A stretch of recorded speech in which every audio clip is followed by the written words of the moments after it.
Matambaka big. Isang banyera puno 7,000. Matambaka tawag dito sa amin matan. Matambaka 7,000 isang banyera puno. Tawag dito sa amin tawag dito sa amin bagulan. May seal po ito dito sa likod. 200 per kilo bagulan. 200 per kilo. Ito naman po tawag dito sa amin banahan. 320 per kilo. Banahan.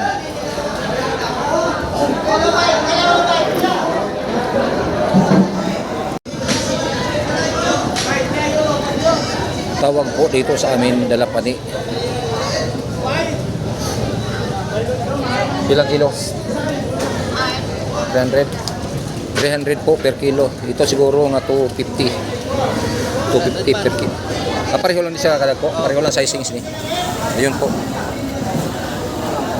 300 per kilo. Tawag dito sa amin dalapani. Comment lang sa ilalim kung anong tawag sa inyo.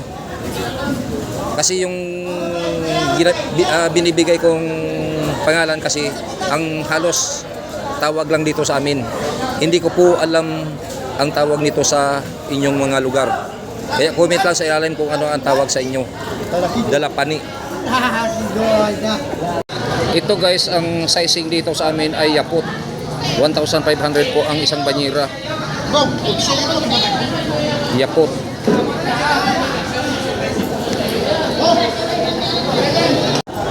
Mura na lang po. Medium 3,800. Pabubos.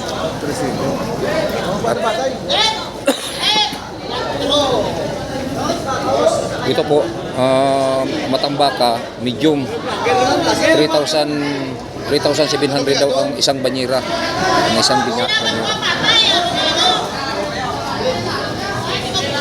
3,700 puno.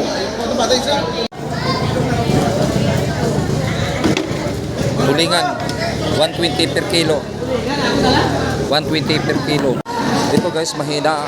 Wala ditong maraming buyer o tagabili ng mga isda ngayong araw.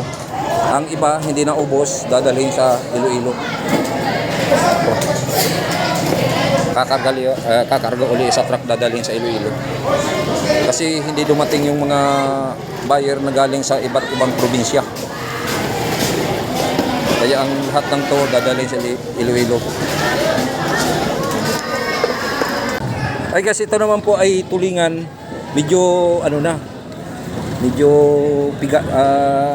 hindi na siya sariwa. Yun, parang may puti na yung hasang niya. Pero ang kilo, pag 100 na lang po. Galing pa ito ng Antique. Galing pa ng province of Antique. Yun po, tulingan. 100 per kilo. Mura na lang po. Pero medyo sa palagay ko hindi na po siguro ligtas to kainin. Ito po ay baga-baga or bukaw-bukaw. 8,000 po ang isang banyera pero puno po, puno. Puno. 8,000 ang isang banyera or tab. Ano po, rumble, medium at saka big.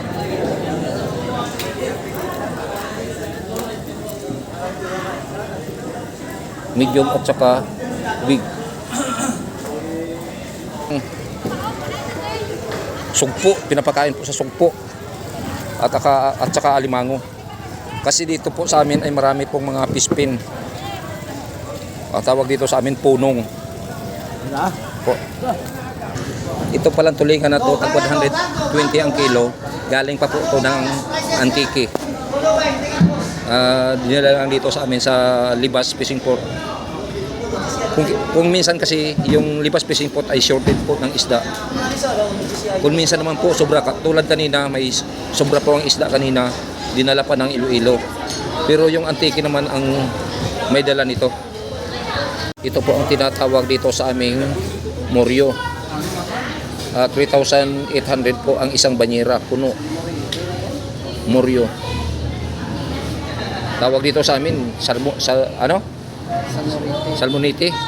Comment lang po sa ilalim kung ano ang tawag sa inyo. Ang tawag dito sa amin ay salmonite. Sa Manila, bakal. Yan po. 3,800 ang isang banyera puno. Yung pinapakita ko sa inyo bago lang, yung tawag sa amin dito ay Jaco, ay pinapakain po sa alimango at saka sugpo. Ang presyo niyan dito sa amin, mga 250 per tab, per banyera. 250 pesos or 200 pesos. Ganun lang po ang naglalaro dito sa amin ang presyo ng Jaco na pinapakain sa alimango at saka sugpo. Yun po, dinadala pa yan sa iba't ibang municipal para doon ihatid sa mga may-ari ng punong. Yun po, maraming salamat po.